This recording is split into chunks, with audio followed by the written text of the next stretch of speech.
I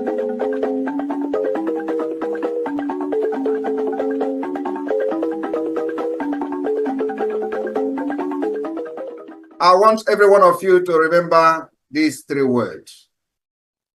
Nigerians, we are no more. Southeasterners and Southerners, we cannot become. And Biafrans, we must be. A servant of the wonderful people of Biafra. We are live and we are direct this very morning, afternoon, or night, depending on where you are. And we start this very day by making it abundantly clear that the greatest enemy of a black man is the way that we reason. If not that the way we reason is very, very abhorrent, there is no need or reason why we should be suffering and complaining every blessed day without the courage to do something about it. Welcome, fellow Biafrans, lovers of freedom across the world. I welcome you once again to this amazing program.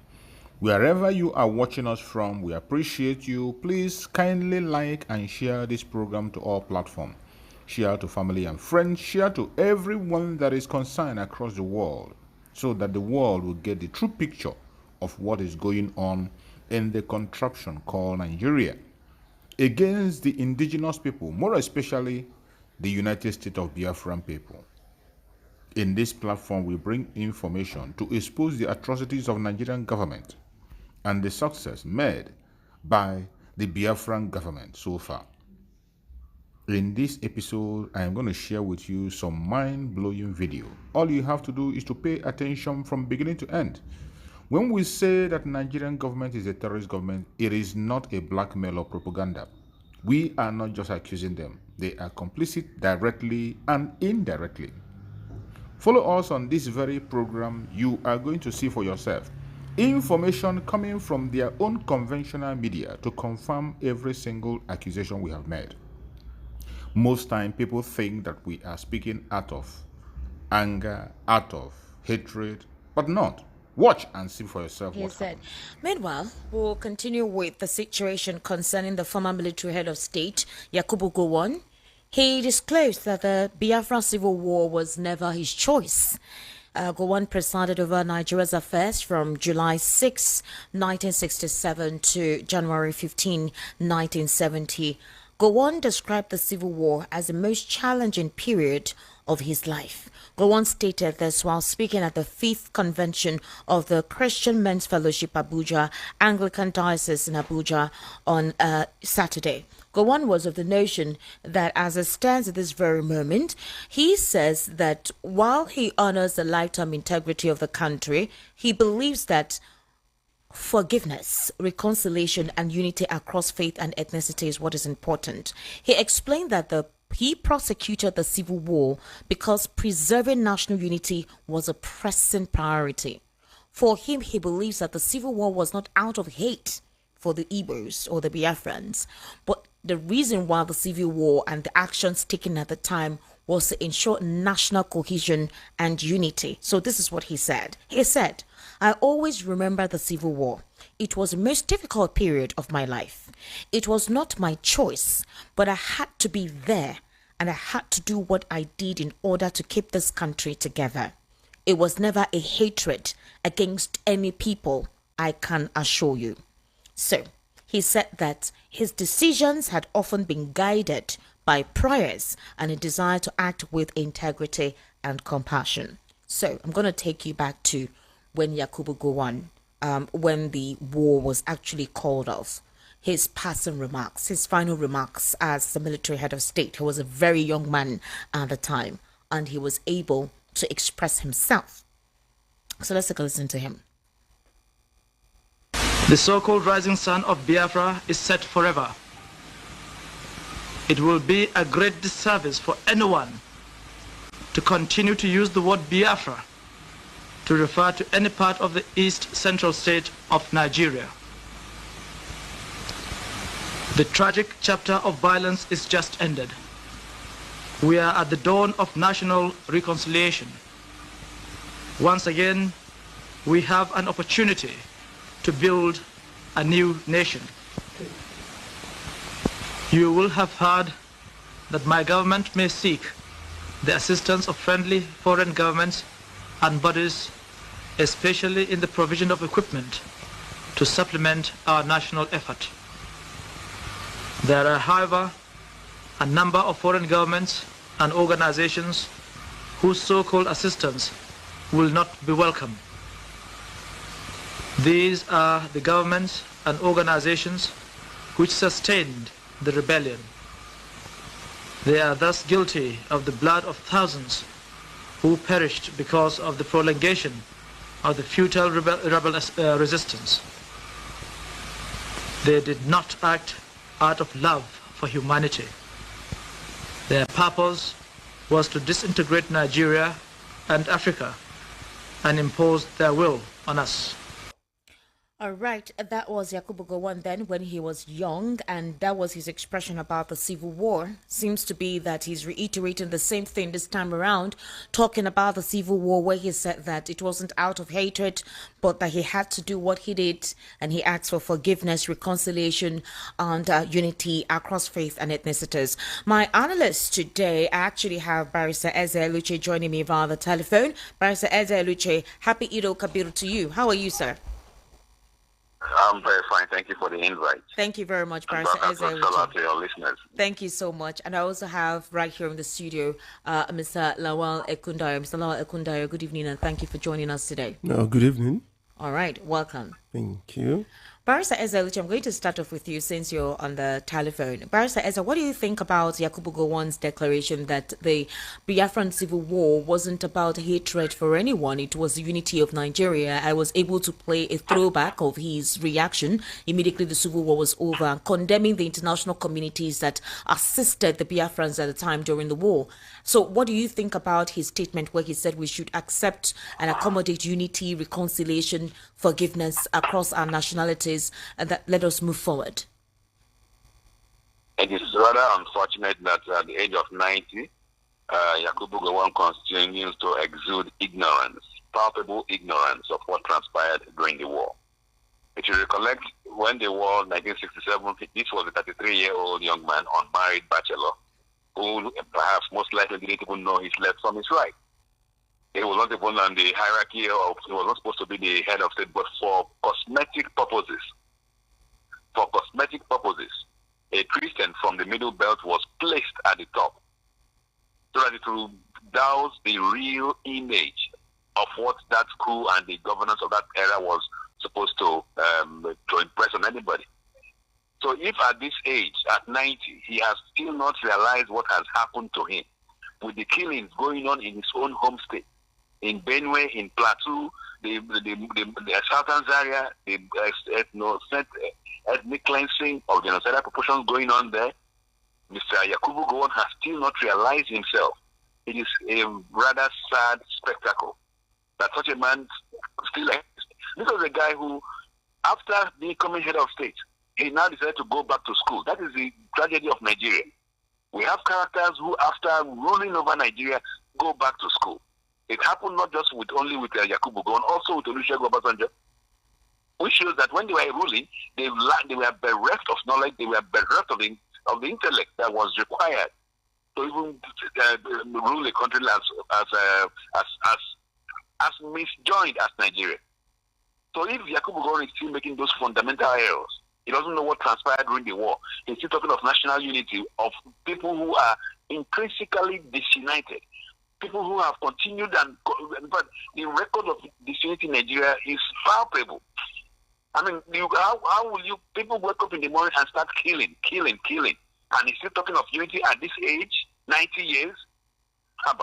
It's quite unfortunate. So I will shy away from saying it's a wasted life, but if he at this age continues to peddle this kind of rumors, has not shown remorse, still talks of national unity, does not understand that he played into the hands of the West and he was used.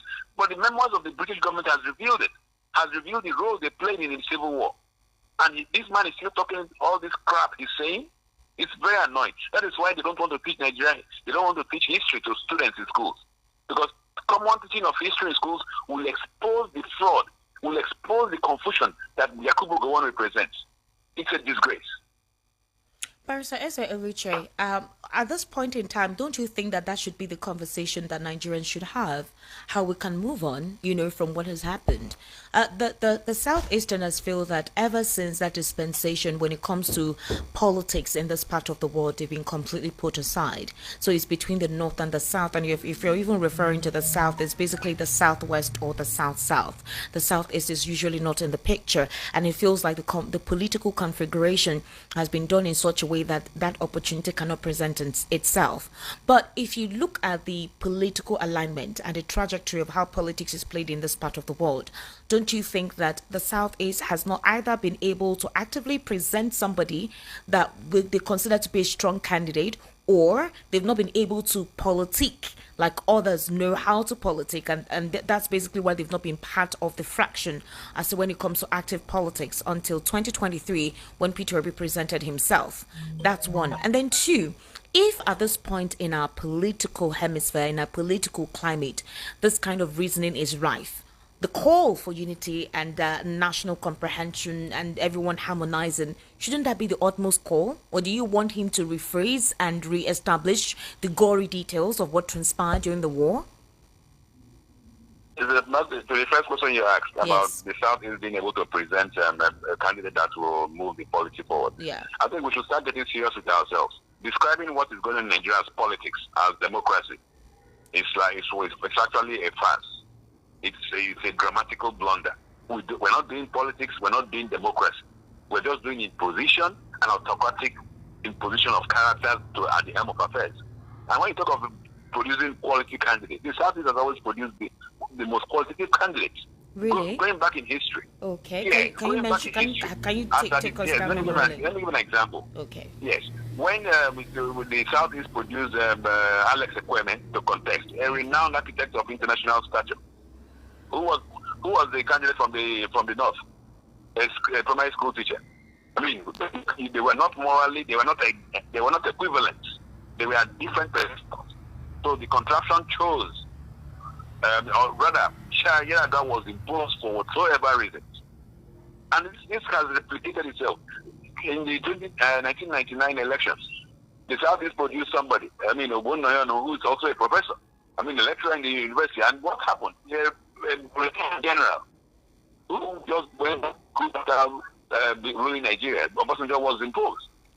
Again, now this time around, you produce Peter Obi, an intellectual par excellence who has practiced development and how to uplift people from poverty. And who does that impose in the process? Somebody who has paid fines for drug trafficking, been involved in all manners of manipulations, and continues to do that. So it is not a matter of the Southeast has not produced candidates, but that the system does not allow for the Southeast to bring somebody or to even govern the Nigerian politics for whatever reasons that the system has. But describing what we have in Nigeria as democracy or as politics is a misnomer. It is grammatical blunder because we are not practicing democracy and we're not having politics. It's just gerrymandering in this country. Interesting. You asked the second question. I have lost track of it. What was the second one about? No, you've answered both questions. When we talked about General Yakubu Gowon, I was saying that don't you think this is an opportunity for us to move forward? This is a time where he's calling for unity and peace. Yeah. Let me address the issue of what he was calling for unity, addressing. Let us not make any pretenses. Okay. Nigeria has not made any attempt to be unified as a country. Rather, it's only one group that has tried their very best to extend to other parts of the country. Even in the Southeast or in the South-South, how many people from the North have properties, are investing in that part of the country? Even from the Southwest, how many of them are investing in the Southeast or in the South-South? It's only one group that keeps on investing. It's when you invest that you become part of that area.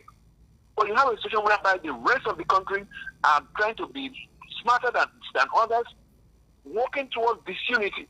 And then they will keep on mouthing, talking about national unity. What kind of national unity are we talking about?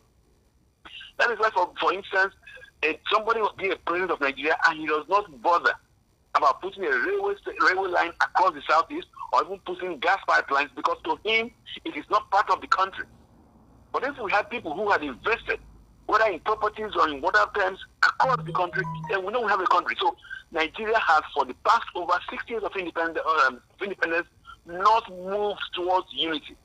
Rather, there has been this deceit against our unity, when in reality, even the system keeps on dividing people and creating disunity.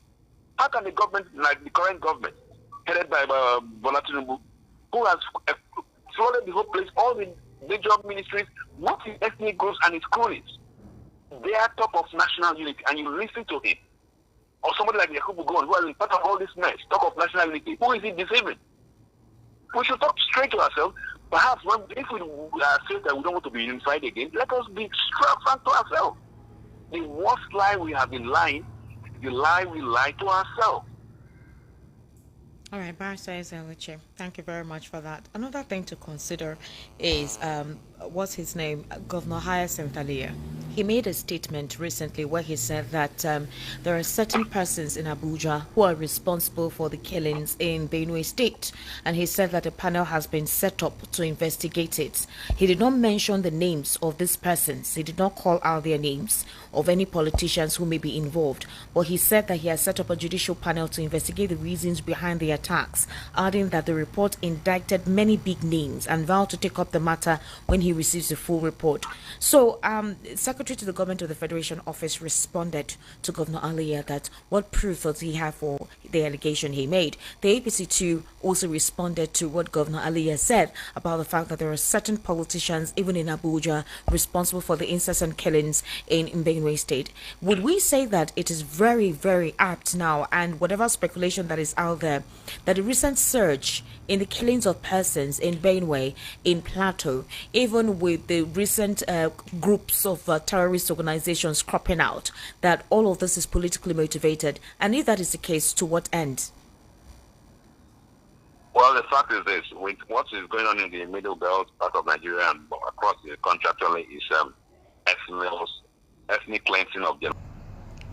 After watching this video, now you understand very well what we mean when we say that Nigeria is irredeemable.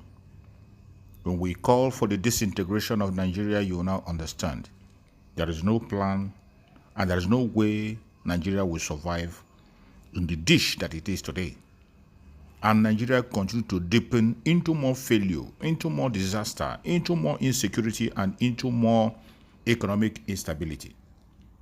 The earlier we begin to think wisely and focus on the solution, which is disintegration, the better for all of us.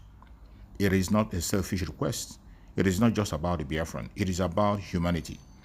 If you want to save humanity, you must support the disintegration of the contraption called Nigeria. Divide the country along people that have same value system. People that have same value system. The Oduduwa people, the Middle Belt, the Northerners, and the Southeastern and the Biafrans. That is the only solution. No matter how you try to run away from it, it will continue to haunt you. Thank you, and let's keep watching. Go to comment section and share your comments.